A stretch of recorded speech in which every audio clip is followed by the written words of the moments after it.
Welcome. It's good to have you with us. So here's the vision: to build a community founded on good words, to build a community founded on strong words, not empty, insincere words, not fatuous, flippant words, not religious, pretentious words, but words that are good, filled with truth, authentic words, affirming words, guiding words, sometimes correcting words, but always good words, to build a community on that. And so today, we're not quite at the end of our sermon series. We've got a week or two left. But as we begin to draw the sermon series on building a Christ-centered community, as we begin to draw that to a close, we're breaking our habit just a little today. We are abandoning the lectionary for this week so that we can just give ourselves to this wonderful little word of Jesus in the gospel. I'm picking out just one verse from our reading, from verse 46. Jesus says, "An argument arose among them concerning which of them was the greatest." An argument arose among them concerning which of them was the greatest. Now, whether we like it or not, no matter who we are, human beings are always sizing each other up. You and I do it. We all do it in so many different ways. We compare the clothes we wear, where we live, the education we've had, how much hair we have, whether we're married or single, fatter or thinner, healthy or a couch potato, whether we're spiritual or worldly, whether we're a tree hugger or a plastic bag user, whether we're vegetarian or meat eater, whether we're attractive or plain, or maybe even just whether we're Australian or not. And all of this stuff goes on in even the most pious of environments. It's not just about rugby fields or tennis courts or boardrooms or the red carpet in Hollywood. We all are sizing each other up. And Bonhoeffer says, I think this is a fantastic statement. Bonhoeffer says, the important thing is that a Christian community should know that somewhere in it there will certainly be an argument amongst them concerning which of them is the greatest.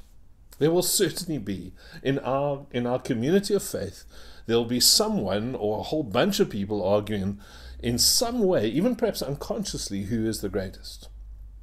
Human nature is to be self-justifying, meaning we think of ourselves as being right most of the time, and judgmental in the sense of going, I only really like people who think, act, believe, and behave like me, and in truth, I have little time for anyone else.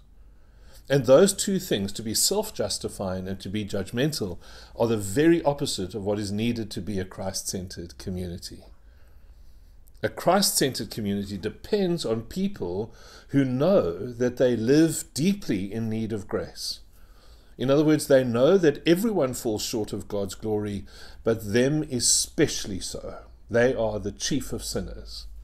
And because they know that they live by grace alone, they then find themselves able to offer grace more generously to others, particularly to people who are different from them. Our self-justifying and judgmental behavior is chiefly the result of our not realizing, not being aware of how dependent we are on grace. And so Bonhoeffer, in this book that has been guiding us in our thinking for a while, provides a short list of things we can do to build a community of serving others. And I'd thought for a moment that I might try and cover all of them in one sermon, but I'm actually only going to speak about one of them, which is related to a second of them, but really chiefly just about one of the things that he says is important for us. And I've deliberately chosen the one that I personally find to be most challenging. It would have been nice to have avoided it, but because I was tempted to avoid it, I chose to preach on it, so I can preach to myself as well a bit today. So we listen to this together. And I've broken my word up into 3 simple thoughts and then an epilogue with which to close. So the first piece of the one thing that Bonhoeffer talks about for us is he says that every community needs the ministry of holding one's tongue. Every community needs to have the ministry of holding one's tongue. What a great ministry to speak of in a church community. There is great power in being able to hold your tongue. We can smother some of our worst thoughts if we simply refuse to speak them. When we think things that are destructive, when we speak them, we give them life. If we stop ourselves saying everything that comes into our minds, we can prevent some of our worst thoughts finding life. If we literally don't give them air in speaking them, they can recede and hopefully even die. The book of James, chapter 3, verse 2 says, "We all stumble in many ways." Anyone who is never at fault in what they say is perfect, able to keep their whole body in check. James defines the perfect person as the one who is never at fault in what they say. In other words, the person who speaks carefully is someone who not only manages their tongue, but they actually are managing their whole body. They are managing their whole being. And so Bonhoeffer says, and I also do, I'm repeating myself in some ways, but to say it again, Bonhoeffer says that it should be a rule in every fellowship that each individual is prohibited from saying whatever occurs to them. Don't you love that? That in every church fellowship, everyone should be prohibited from just saying what occurs to them. And I love that. Wouldn't that make a wonderful poster to have around a church building? Don't say whatever comes into your mind. Give it some thought and maybe keep most of it to yourself. The second little piece of the thing I want to say today is when you speak, the scriptures tell us to speak building words. Paul says in Ephesians 4, "Let no evil talk come out of your mouths, but only what is good for building up." And then there's this phrase, I'll address it in a moment, "as there is need, so that your words may give grace to those who hear." Pause with me for a moment on that phrase, "as there is need." Because what I love about that is that Paul clearly doesn't intend, because I can't stand this in church communities when this happens. What Paul clearly doesn't intend is that we all walk around trying to say nice things to each other in the hope of trying to obey the instruction to speak building up words. He's quite clear that we are to speak these building up words when there is a need for a good word, when we're in a particular situation. Because I think if we just think of doing it generally, then insincerity creeps in. When we speak, what we're going to say needs to be helpful, is going to build in that situation, not break down. It's going to build, it's going to strengthen. And then I also like that phrase, it's going to impart grace. So Paul says to us, when we speak, be sure that what we say is helpful, is going to be a building word, is going to be a strengthening word, is going to be a word that somehow imparts grace. And when we commit ourselves to being people who seek to speak like that, to build others up, and we don't spend our lives looking for fault, just saying whatever comes into our minds, a wonderful thing can actually begin to happen in our own hearts. We can learn in that process, in that habit, in a sense, in that discipline, we can begin to celebrate people for who they are, rather than wishing they would be who we think they should be. So it's in the speaking of the building up words that we ourselves, in a sense, are built up. And maybe I'm unfair when I say this, but I've also been around the religious community for my whole life, and so I do have a particular sense of it for myself.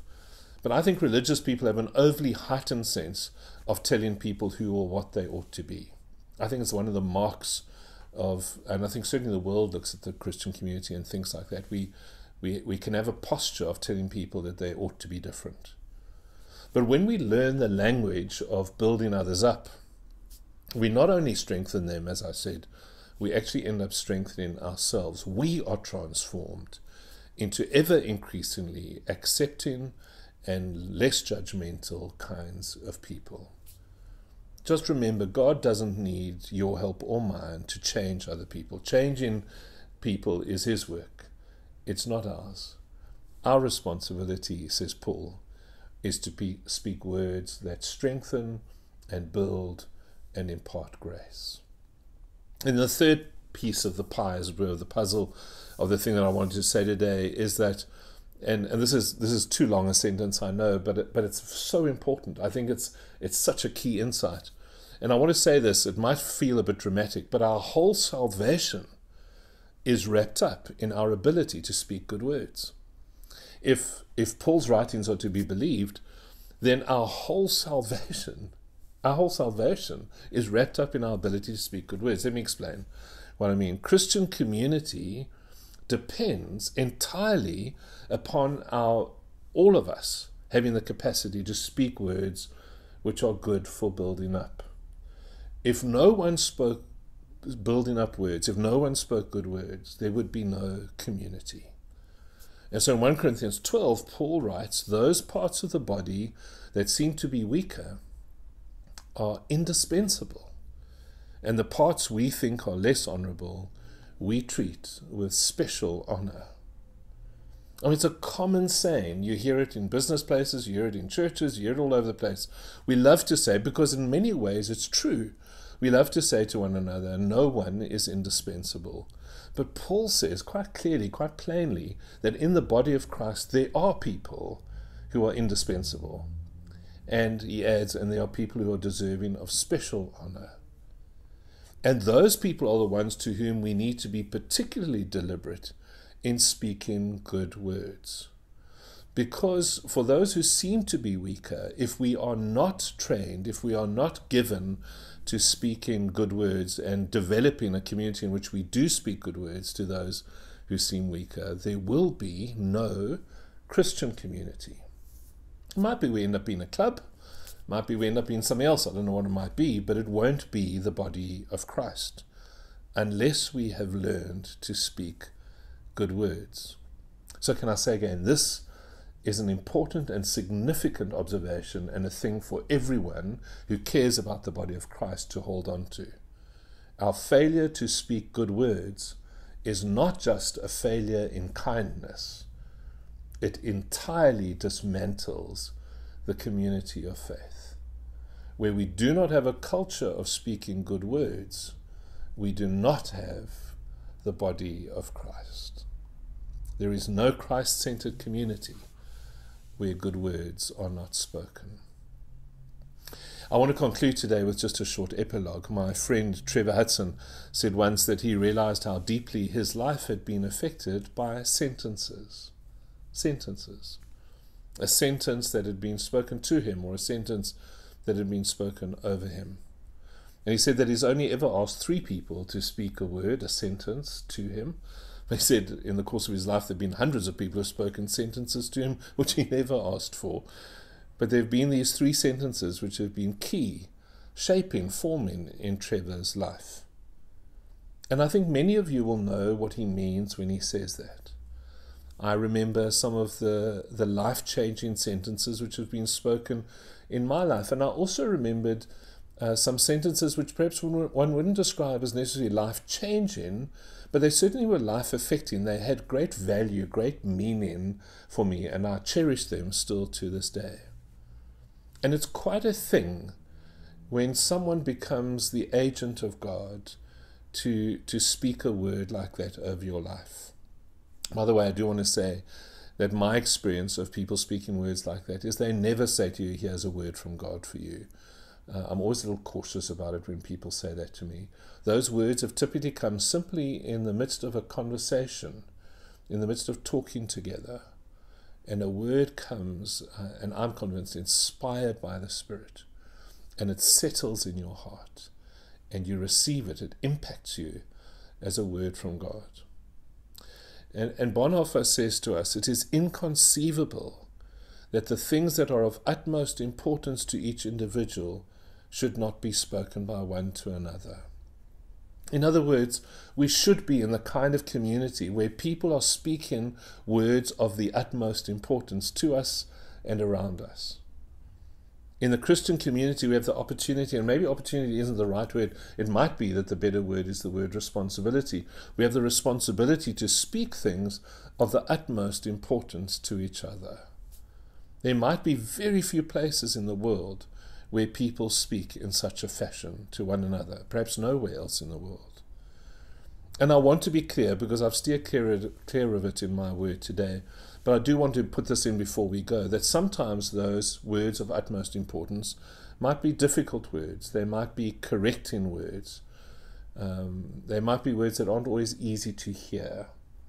But they also could be these deep affirming words, these deep life-giving words. But whichever they are, for there to be a Christ-centered community, we will need to learn to speak things that are of utmost importance to each other. We will need to have the kind of community where meaningful words are spoken one to the other. As many of you know, a couple of months ago I was privileged to be able to worship at the Abbey on the island of Iona with my friend Brian. And after the healing service in the evening, we were walking back to our accommodation. And as we walked, we were talking, and I shared with him one of my experiences within that worship service. It was a deep moment for me. And as Brian listened at the end of my talking, he spoke one sentence, just one sentence. And just in that sentence, it felt for me like Jesus was with us on the road. It was a powerful moment, one sentence. All I can say is that good words that come to us in God's name, and good words spoken in God's name, there literally might be nothing like it. May God bless you with good words in your life, and may God use you as a good word speaker in His family. God be with you.